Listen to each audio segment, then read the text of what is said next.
Welcome, today we're going to show you how to set up Venmo on your Android or iPhone device. So the first thing that you need to do is to actually download Venmo. So you need to go to Google Play or you need to go to App Store if you are on iPhone. After that, search for Venmo and click on install. After you do so, you need to just open Venmo app. From here, you will have two options to sign up as personal account or business account. So for you, you need to click on personal and hit on sign up. After that, you need to add your phone number. So add your number and click on send code. Now they will send you an OTP on your phone device. Just enter the code and hit on submit. Then it will direct you to your profile page. So now you need to fill all of your information.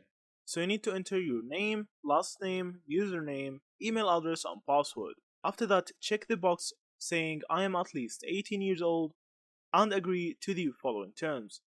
After that, you can hit on next.